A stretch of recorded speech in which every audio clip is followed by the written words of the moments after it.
menghabiskan waktu 2-3 tahun. Ya terputus oleh COVID sih itu sempat. Cuman ini merupakan suatu hal yang besar untuk kita pelajari, karena segala dan seluk-beluk mengenai kegiatan seorang hamba yang berkaitan dengan sholat seluruhnya kita bahas ya. Yang kemarin bagaimana kondisi seorang yang sakit dalam melaksanakan sholat dengan kesempurnaan dan juga dengan rahmat rahim dari Allah Subhanahu wa taala. Yang namanya syariat itu tidak berdiri dengan mutlak, dalam arti kaifiat di dalam syariat Islam itu fleksibel mengikuti situasi dan kondisi orang yang melaksanakannya. Tentang sakit saja, kalau misalkan perintah sholat itu senantiasa wajib dilaksanakan dengan sempurna berdiri, sempurna ruku, sempurna sujud, sempurna duduk dengan kaifiat yang telah dicontohkan oleh Nabi, nggak ada sedikit pun keringanan untuk merubah ataupun untuk mengambil uzur karena sakit yang kita lakukan sehingga kita bisa duduk atau bisa berbaring bahkan, maka ini sangat menyulitkan. Merenung tedara ramang teh atau ngantunkeun sholat. Tapi tidak seperti itu. Saking pentingnya tentang sholat, Allah Subhanahu wa taala membuat kaifiat khusus sebagaimana yang dijelaskan oleh Nabi Muhammad sallallahu alaihi wasallam. Sholli qa'iman, kata Nabi, kalau sholat kalian wajib apalagi fardu itu berdiri. Fa illam yastati, kalau ada salah seorang di antara kalian yang enggak sanggup berdiri, faqa'idan, maka mangga duduk. Tapi para ulama di sini menjabarkan, maknanya jangan sampai kita langsung mengambil rukhsah duduk kalau nggak bisa berdiri. Cobain dulu dengan cara menyandar. Ya, berdiri nggak siap, nggak kuat, leleyangan, aduh, cobain lah bersandar. Kalau misalkan bersandar dengan cara berdiri belum sanggup, tidak mampu, maka baru faqa'idan, duduk. Duduk dengan cara duduk yang tegap, dalam arti tidak menyandar. Kalau nggak siap, nggak sanggup, nggak mampu duduk dengan tegap, maka ambil rukhsah sebelum dia berbaring, maka dia menyandar dulu. Gitu Pak. Setelah menyandar dirasa masih belum mampu saja, fa'ala janbi, maka dia boleh tuh berbaring. Berbaring dan hukumah, berbaring yang paling utama adalah menjadikan posisi sebelah kanan kita menjadi tumpuan bagi badan. Ya, jadi kanan gitu ta. Nah, menghadap kemana? Menghadap dada dan juga wajahnya ke arah kiblat. Seperti senungan tunkeun, dikurupkeun teh kan kitu, nyenggeyeng ke arah kiblat. Ada sesah senadipan di bumi arahna teu ka kiblat segala macam, tong dipaksakeun.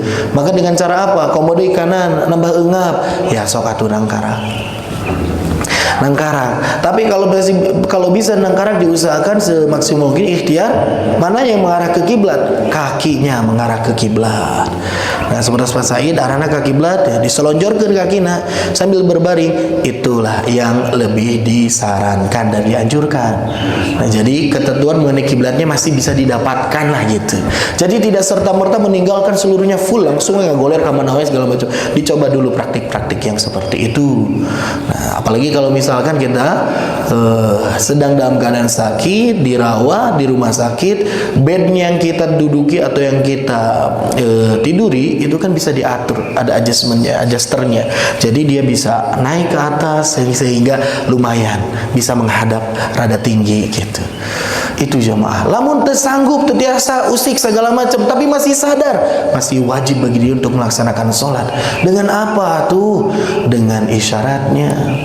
Tadi mah misalkan rukunya kepalanya mengangguk sedikit, sujudnya nambah kieu, alhamdulillah. Tapi aya jalmi anu tulang lehernya dia tidak bisa digerakkan sehingga dia mampu hanya mampu menggerakkan isyarat tangannya, silahkan. Tangannya nggak bisa, cuma mampu ngicep, mangga. Biasa aya diisyaratkan di dalam anggota badannya, tapi hatinya hidup dan sadar, maka dirasakan dengan hatinya. Itulah wa illa fa'uma. Kalau nggak bisa, makanya kembalikan pada kondisi kemampuan dia dengan isyarat-isyarat yang dilakukan, walaupun dengan isyarat hati. Gitu jemaah. Ya, nah di sini menandakan bahwasanya sempurnanya agama kita itu sampai mengatur tata cara sholat bagi orang-orang yang berkebutuhan dan kondisi khusus seperti itu.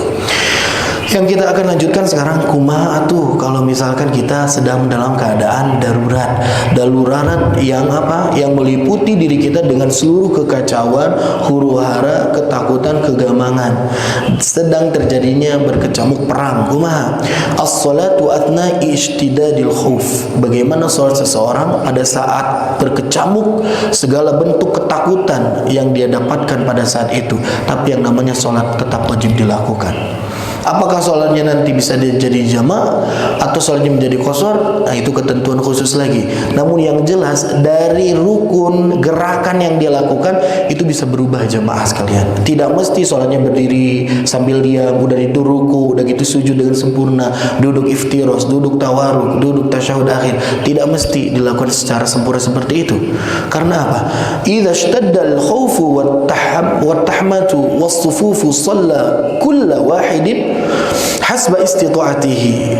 Rajulan, ataupun ketika seseorang melaksanakan sholat dalam keadaan yang huru-hara seperti itu, dia bisa melakukan sholat dengan batas kemampuannya, bisa sambil berjalan sekalipun, sambil mapah jamaah ya, dalam keadaan perang gitu ya, dalam keadaan kita sedang diliputi rasa takut. Bukan hanya perang, mungkin ketika kita masuk ke daerah zona yang berbahaya di mana banyak gangguan dan juga sesuatu yang berpotensi memberikan kemudorotan, ada hewan, binatang buas, lamun eureun bisa wae urang teh disergap gitunya, dimakan, diterkam, maka bisa sambil berjalan, bahkan sambil lompat sekalipun itu bisa dilakukan. Nah, bet menimaksakeun kitu engke we lamun rineh, da teu aya waktu rinehna. Masuk ke dalam hutan teh dalam jeda waktu durasi 1 hari, 2 hari, 3 hari, 4 hari, 5 hari misalkan ya. Maka kita bisa melaksanakan sholat sambil berjalan. Au raqiban, atau seseorang sedang dalam keadaan berkendara, nuju nunggang kuda, nuju nunggang onta, nuju nunggang keledai, dalam keadaan diliputi dengan ketakutan. Bisa jadi takut bukan karena bintang buas, tapi ketika kita sedang berada dalam posisi jalan yang penuh dengan begal contohnya. Sudah terkenal di sini teh banyak pembunuhan.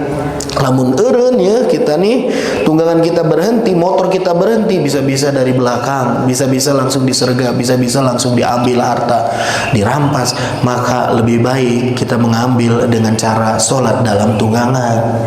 Kumaha atuh ngarah kiblat, teu kuna naon teu ngarah kiblat ke. Kalau misalkan bisa dilakukan mustaqbilal qiblah, mengarah terhadap kiblat, itu lebih bagus. Tapi kalau au ghairu mustaqbiliha, untuk tidak menghadap kiblat pun tidak jadi masalah. Da jalan teh ente sajalan kan itu ngarahkeun ka kiblat, kan aya belok kanan, belok kiri, kumaha tuh. Ya. Nah, maka dari itu ikuti saja. Begitupun dalam keadaan kita sedang dalam safar pesawat ataupun kereta api. Da ngarahna cenah saya malah ka ditu ke arah Jawa karetana. Manya kudu ngabalik heula ka ditu. Ya, ikuti saja bentuk tempat duduk yang sudah disediakan. Allahu Akbar, salat ka mana wae.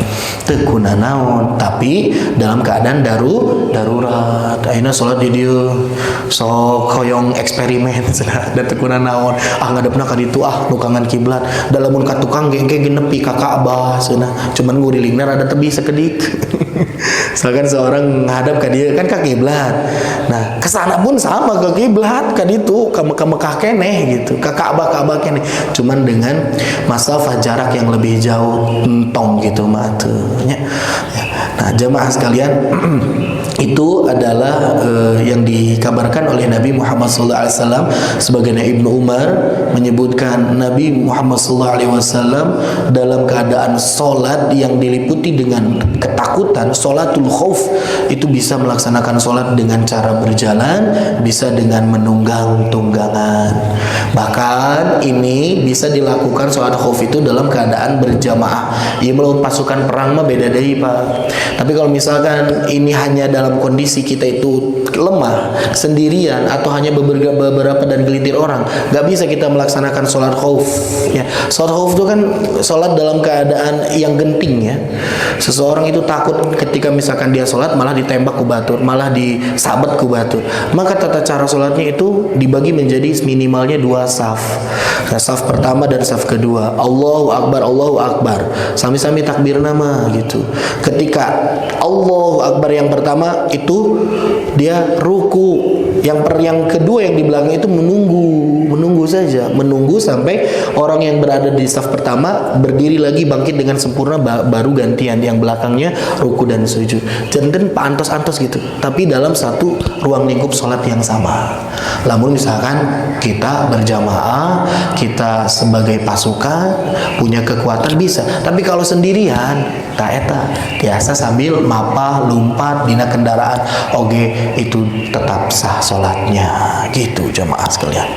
Nah sekarang kita masuk pada pembahasan yang sering kita amalkan nih kaifiatnya tentang apa? Sholatus safari, bagaimana sholatnya orang yang sedang dalam perjalanan. Ketentuan dari safar itu seperti apa?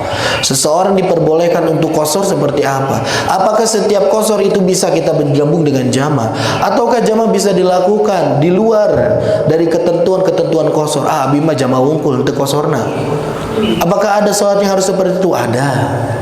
Adakah misalkan sholatnya jama saja tanpa qasharnya, atau qasharnya saja tidak bisa dijama?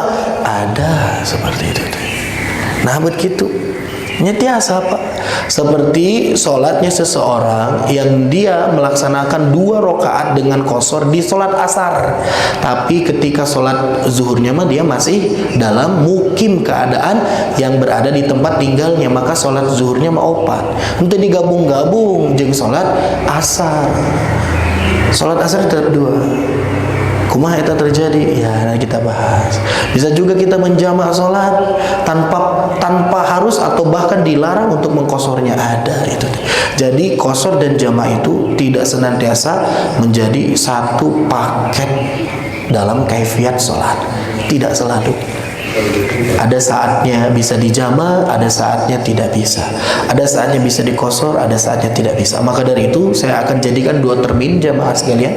Saya akan bahas lebih dahulu mengenai ketentuan-ketentuan khusus tentang qashar, yang nanti pada pembahasan selanjutnya kita akan lanjutkan dengan ketentuan jamaah. Nah, jamaah sekalian, sholatul qasri, ari qashar teh naon? Qashar teh maringkas. Qashar itu memendekkan. Qashar itu menyedikitkan. Kalau misalkan bapak dan ibu-ibu semuanya sudah melaksanakan umrah atau haji, maka nanti di manasik terakhir itu dari rentetan kaifiat umrah atau haji itu ada yang disebut dengan tahallul, memotong rambut. Pilihan memotong rambut teh aya 2. Sebagaimana Nabi Muhammad SAW ungkapkan di dalam hadis yang sahih, beliau itu bangun dari mimpi dalam keadaan wajah yang sangat bergembira. Nabi itu ketika beliau bergembira dipertontonkan kepada para sahabatnya. Para sahabat bertanya, ada apa wahai Rasulullah? Kata Nabi Muhammad SAW, sungguh Allah telah menjanjikan kepada Rasulnya, maksudnya kepada beliau, kita nanti akan masuk ke dalam tanah haram, kita akan masuk ke dalam Makkah Al-Mukarramah. Dalam keadaan apa? Dalam keadaan muhalliqina ru'usakum. Mereka yang masuk itu kalian seluruhnya, kita seluruhnya akan masuk ke dalam Mekah. Pada saat itu kita seluruhnya digundul, kata Nabi, muhalliqin, dalam keadaan rambut-rambut kita itu habis dipangkas. Wa muqassirin, dan juga ada sebagian orang-orang yang tidak sampai dipangkas habis, ente digundulan, ente didugulan, dugikeun ka limit, tapi muqassirin, hanya dipotong beberapa senti saja, hanya dipotong beberapa bagian dari rambutnya, ente dugikeun ka botak. Ada.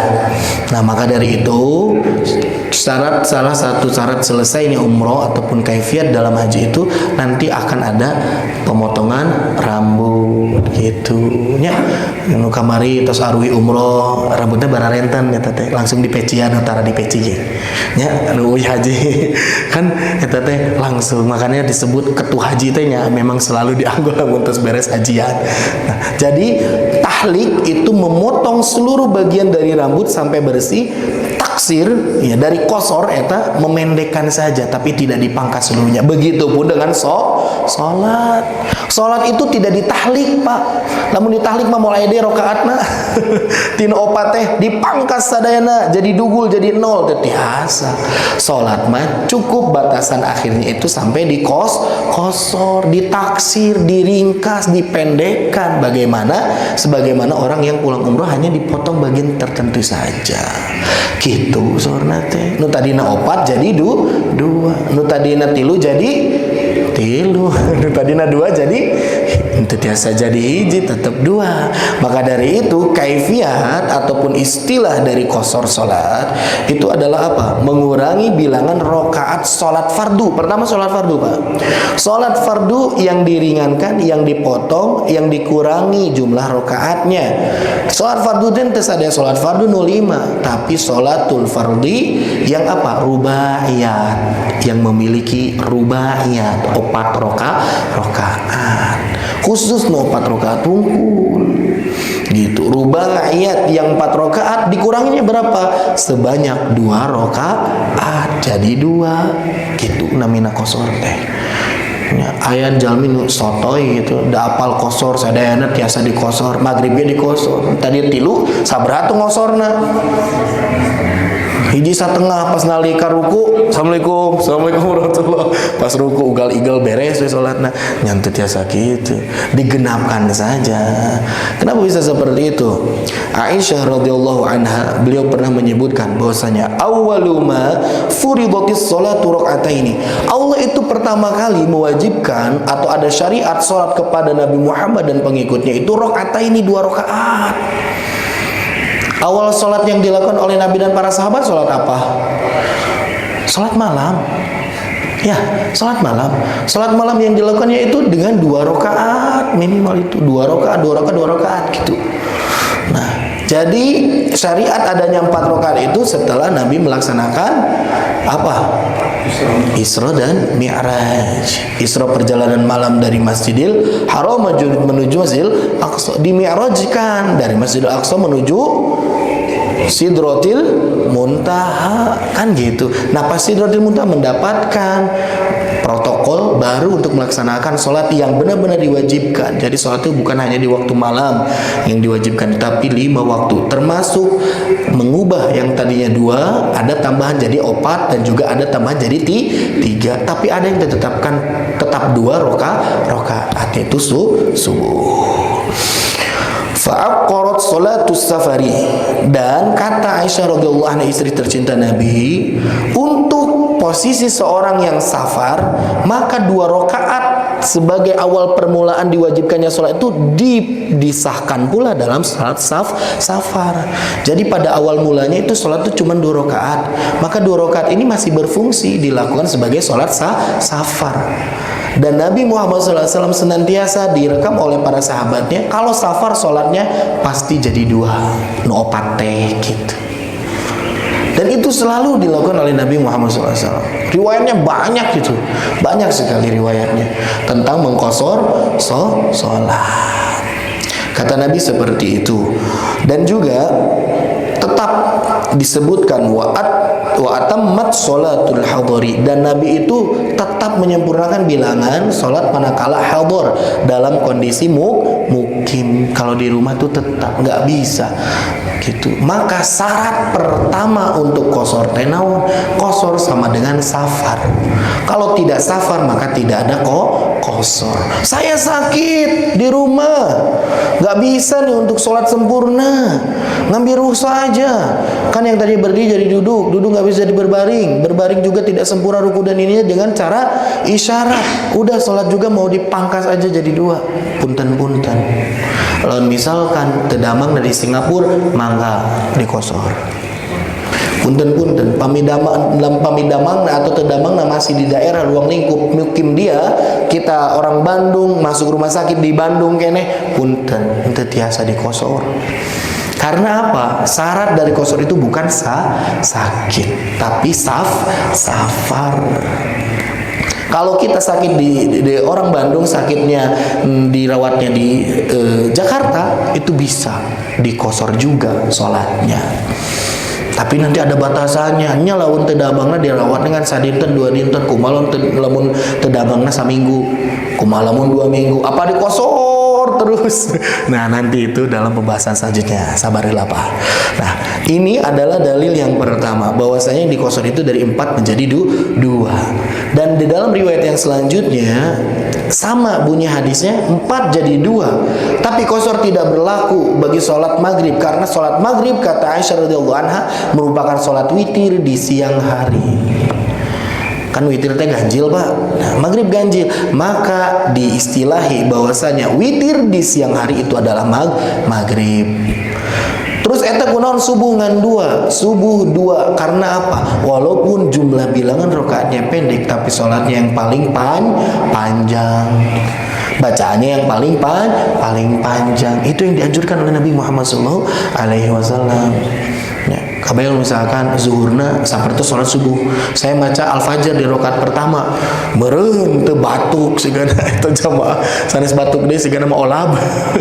Kami teuing atuh dah ngahulang gitu maca naon gitu. Ya, jadi tidak dianjurkan dan tidak direkomendasikan membaca surat-surat panjang pada saat sholat zuhur atau asar. Bahkan maghrib pun yang jahar sekalipun sholatnya itu ambilnya itu dari ad-duha ke bawah Nabi itu gitu. Dan orang mah sholat naon lagi ad-duha ke handap. Ya, dianggap ad-duha teh tas rada panjang eta teh. Lamun pondok teh nya kulhu gitu. Ya, Al-Kausar pondok ya. Jadi jamaah sekalian, itu adalah tata cara mengkosornya. Mana tuh dalilna sebagai penetapan syariat dari kosor? Yang pertama itu ada dalam surah An-Nisa ayat 110 ya, kalau tidak salah, atau 101, nanti dicek. Wa qala Allah Ta'ala fil Qur'anil Karim, a'udzubillahi minasyaitonir rajim. Wa idza darabtum fil ardi, kata Allah Subhanahu wa taala, dan apabila darabtum fil ardi, engkau itu melakukan perjalanan fil ardi, di atas muka bumi, falaisa alaikum junahun, maka untukmu tidak ada junahun, tidak ada larangan, tidak ada dosa. Untuk apa? Antaksuru minas salah, untuk mengkosorkan salat yang engkau lakukan.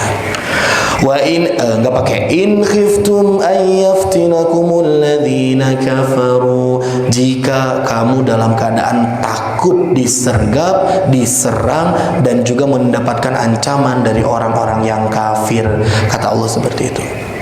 Nah, kok tadi ada tambahan jika kamu merasa takut? Apakah kosor itu harus senantiasa didasarkan pada saat kondisi kita takut, terancam, dalam himpitan, dalam intervensi dari orang-orang kafir? Namun misalkan kita dalam keadaan tenang, mah berarti kalau merujuk pada An-Nisa ini, kita itu tidak diperbolehkan untuk melaksanakan kosor. Itu yang pertama. Ada orang-orang yang berpikir seperti itu. Kan dia in khiftum, kalau keadaan kamu itu takut. Kalau kamu nggak takut, maka tidak layak untukmu melaksanakan kosor. Ada yang ngomong kayak gitu. Ada yang ngomong yang kedua, tuh tingali dina ayat lagi, idza darabtum fil ardi, kalau kamu melakukan perjalanan di atas muka bumi. Nunamina melakukan perjalanan dari manapun, yang penting berpindah dari satu tempat ke tempat yang lain, itu berarti sudah boleh atau dikosor teh. Urang ameng ya, ke pasar baru. Udah berpindah, itu kan safar, melakukan perjalanan. Kita dari rumah ke kantor, kantornya padahal cakat gitu ya, masih dalam ruang lingkup dalam kota, tapi kan itu kan bepergian. Nanti cicing wae di bumi. Nyalaun pada gitu mah masjidnya di kosore, mangga kamu tiara ada perjalanan atau kamu parudi nupang jauhna. Misalkan ya, perjalanan. Apakah seperti itu? Wah, ada ketentuan khususnya Pak ya. Jadi yang pertama, kosor tetap bisa dilaksanakan walaupun apa? Walaupun dalam keadaan yang lapang, tidak dalam keadaan terhimpit, tidak dalam keadaan mendapat ancaman dari orang-orang kafir. Walaupun ayat An-Nisa memang menyebutkan seperti itu. Kenapa seperti itu? Karena Pak, kosor itu baru ada syariatnya pada saat Nabi sudah berhijrah ke Madinah. Ya kan? Kan surat An-Nisa ge diturunkeun di Madinah. Madaniyah ini teh surat teh gitu. Dan ketika Nabi melaksanakan perjalanan, tidak pernah sekalipun Nabi berjalan keluar dari tempat tinggalnya, keluar dari status mukimnya, melainkan pasti selalu ada ancaman dari orang-orang kafir. Kan gitu. Setiap Nabi keluar tuh kan itu ketika berdakwah, melakukan kegiatan segala macam, selalu dirongrong oleh musuh eta teh. Maka dari itu ayat ini berbunyi in khiftum. Memang selalu Nabi mah ketika zaman di Madinah keluar teh dalam keadaan ya mendapat ancaman dari orang-orang kafir gitu. Tapi kalau kita hanya merujuk ke sini ya pemikiran dan pemahaman kita cukup sampai di situ. Tapi ternyata Nabi Muhammad SAW dalam keterangan lain, sebagaimana ungkapan dari seorang sahabat yang pernah penasaran, kan ayatnya seperti itu. Dia bertanya kepada Umar bin Khattab, sahabat yang senior. Siapa yang bertanya ini? Seorang sahabat yang bernama Ya'la bin Umayyah. Beliau menyebut, "Qultu li Umar bin Khattab." Aku pernah bertanya kepada Umar bin Khattab atas kepenasaranku. Ara'aita iqsaran nas as-salata wa innama qala azza wa jalla. Umar bin Khattab punten ya. Ayeuna kita lihat fenomena yang terjadi. Kalau orang safar keluar, mereka itu pasti selalu kosor sholatnya. Memang betul kata dia sendiri. Ini dasarnya dan juga dalilnya apa? Dalilnya dari Anisa itu. Tapi ada ungkapan in khiftun an yaftinakum. Kalau dalam keadaan kamu takut, kata Ya'la bin Umayyah kepada Umar bin Khattab. Faqad dzahaba dzalikal yaum, dan sekarang itu hari ini sudah tidak ada ketakutan lagi. Mekah sudah ditaklukkan, semuanya itu merasa segan dan juga takut terhadap kekuatan Islam.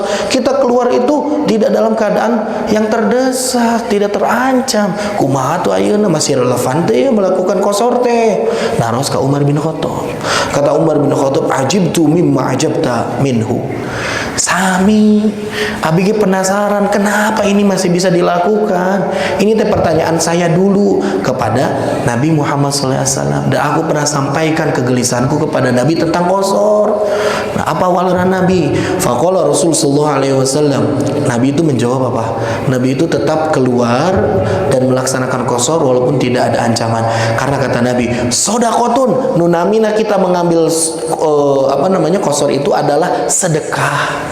Sedekahnya siapa? Shadaqatu minallah, sedekah dari Allah Subhanahu wa taala. Tasaddaqallahu biha alaikum. Allah teh sedang bersedekah kepada kita. Kata Nabi Muhammad sallallahu alaihi wasallam, faqbalu shadaqatahu. Maka terimalah sedekahnya. Gitu. Jadi walaupun tidak dalam keadaan yang terancam, tapi kita masih disunnahkan untuk mengqasar pada saat safar. Karena apa? Ini teh qasar teh salah satu bentuk kasih sayang Allah, bersedekah kepada hambanya. Kalau udah bersedekah maka terima saja, kata Nabi Muhammad SAW jawab gitu. Ya. Ayeuna kita bersedekah kepada orang, teu ditampi kan ngarasana kumaha gitu nya. Nya tampi we, ti jalmi ge ditampi atoh deui. Kemudian ti Allah, atoh teh Pak. Wah, atoh. Atoh, entos mah atoh pahalana sempurna deui tetap gitu nya.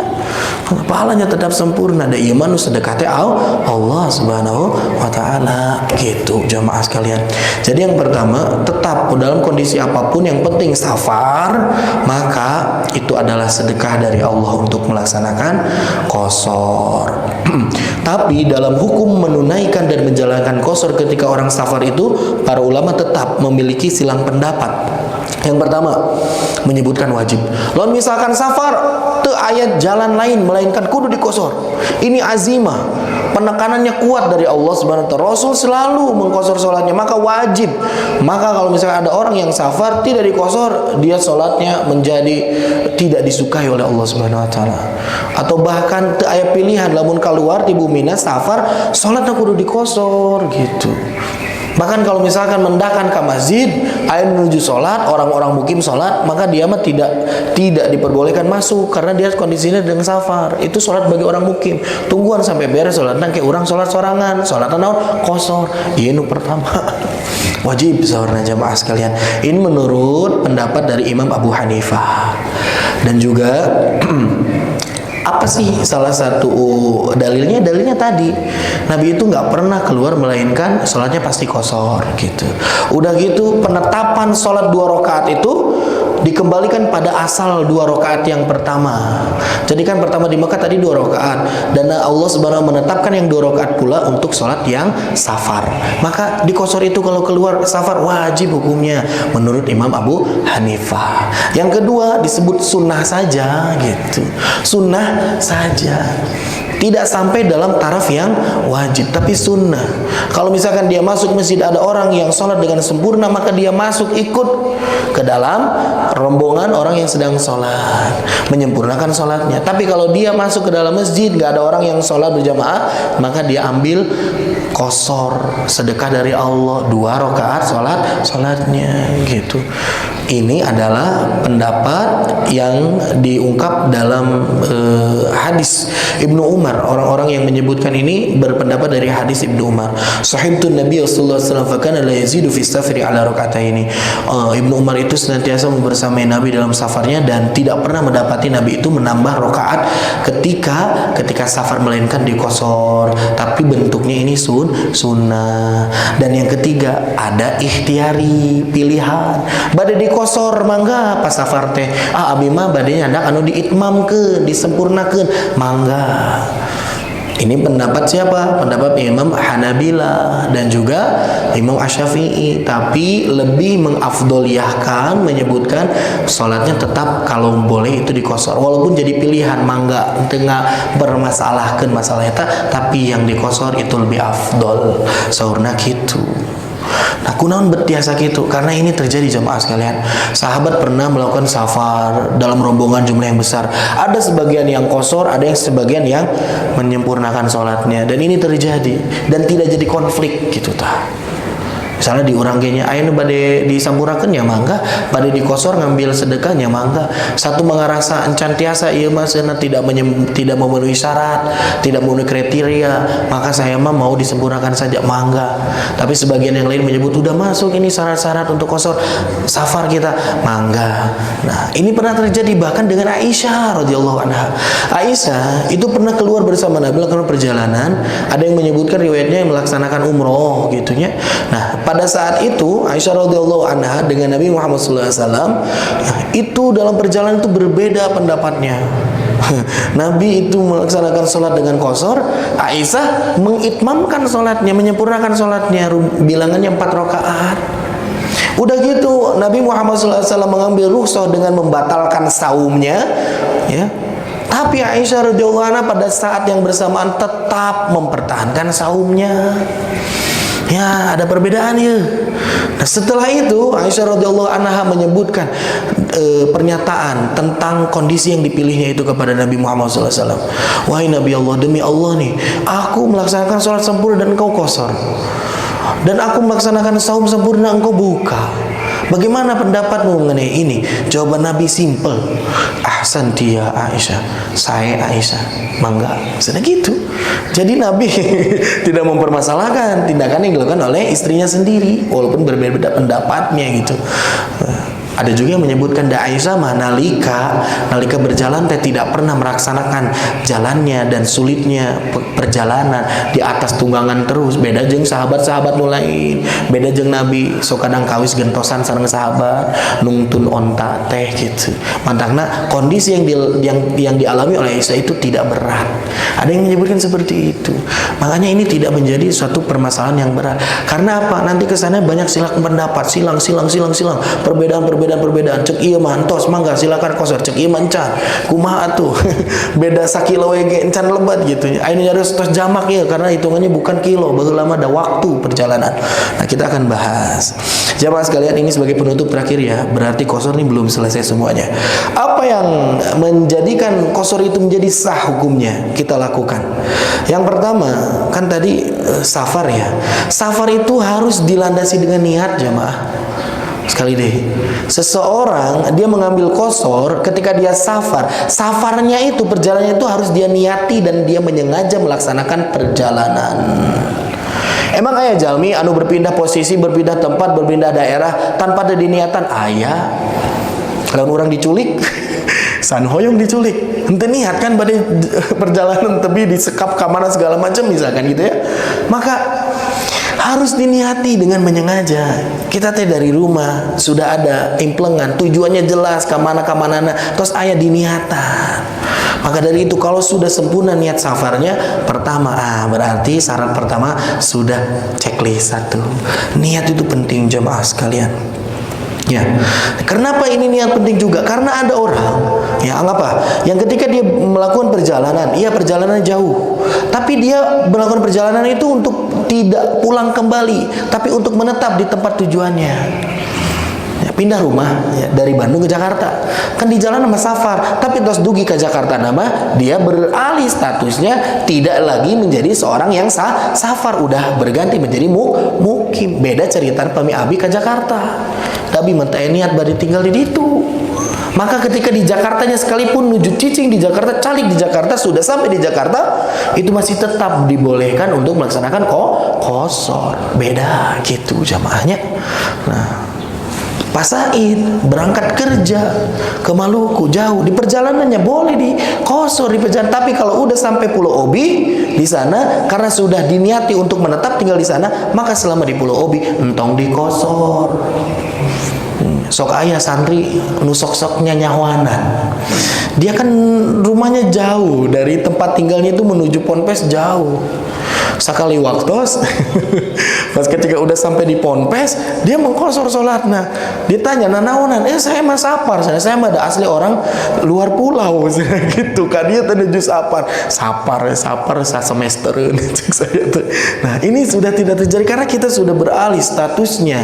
Komodel mentos gaduh bitoko sudah punya kartu ID card ya.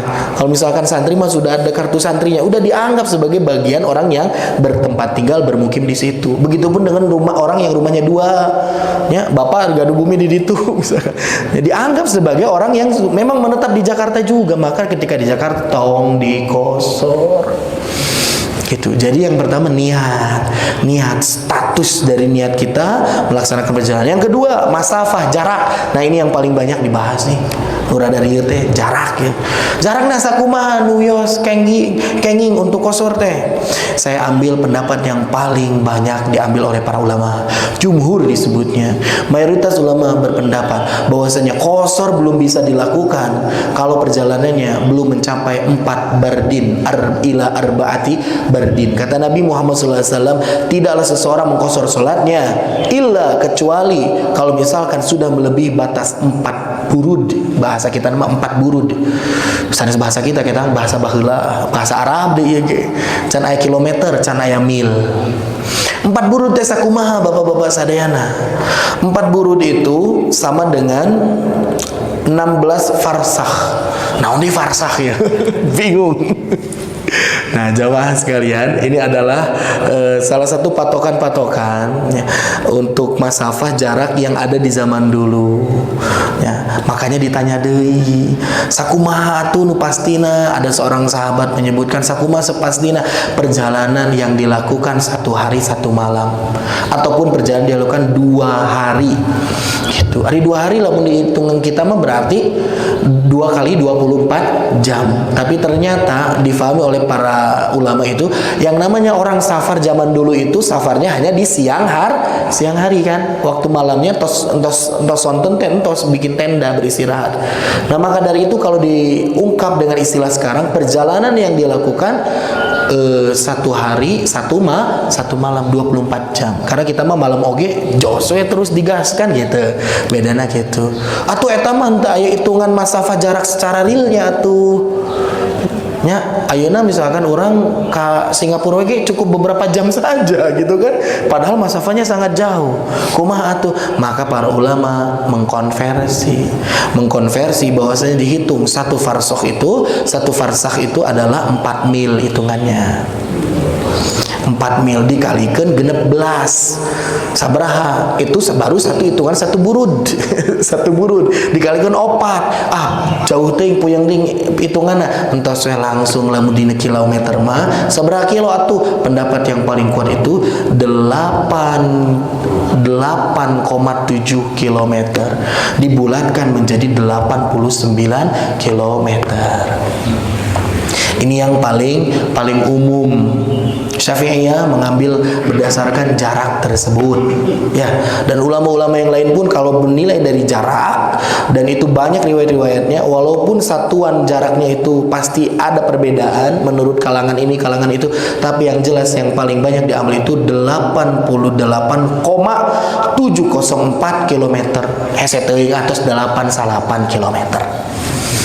Kita berjalan-jalan, melakukan safar 80 genep, punten cantiasa kok kosor. Langkungan deh 2 kilo dan bebios gitu. Ya jamaah sekalian ya. Jadi yang paling umum, yang paling mayoritas diambil itu adalah 89 km. Itulah jarak yang bisa ditempuh orang zaman dulu melaksanakan safar. Satu hari perjalanan itu, satu siangnya itu bisa menempuh sampai dengan kisaran 45 kurang lah, ataupun 42 kiloan lebih lah satu siangnya itu satu hari. Dan disebutkan kata sahabat itu 2 hari perjalanan tinggal dikali 2 aja tuh. 43 itu kali 2-nya hitungannya jadi 89 komaan lah gitu.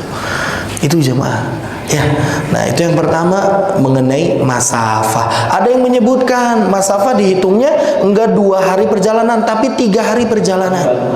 Nah, ulama dari mana? Ulama dari Kufah menyebutkan bahwasanya hitungannya itu 3 hari perjalanan, bukan 2 hari perjalanan. Kalau dikonversi terhadap jarak yang real itu sekitar 135 kilo, makanya disebut 140 gitu. Nembe lamun ke 140 tiasa dikosor. Dan 140 ini bisa dilakukan safar oleh zaman orang-orang dulu itu dengan 3 hari gitu. Gitu jemaah sekalian.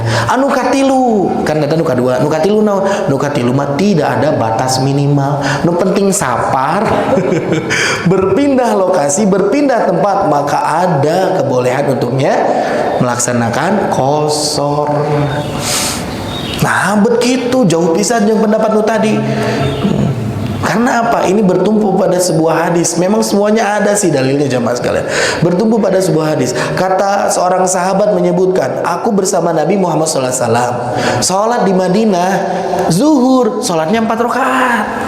Ketika aku safar keluar dari Madinah, baru beberapa kilometer ketemu yang namanya Bi'r Ali, ataupun kalau zaman dulu itu disebut Dzul Hulaifah. Ketika sampai Dzul Hulaifah, Nabi melaksanakan sholat asar dan sholatnya cuma 2. Dan ketika dihitung jarak antara Madinah dan juga Dzul Hulaifah itu hanya beberapa kilometer saja, ngan genep 7 kilometer entos di kosor.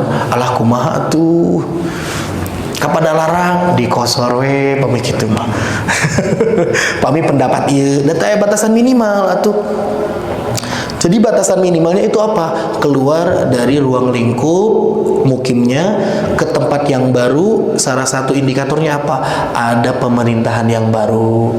Kan di dia kan kecamatan misalkan, istilahnya kan itu kan ada posisi-posisi kepala daerahnya sekalian RW kudu namanya, pindah RW sapar gitu.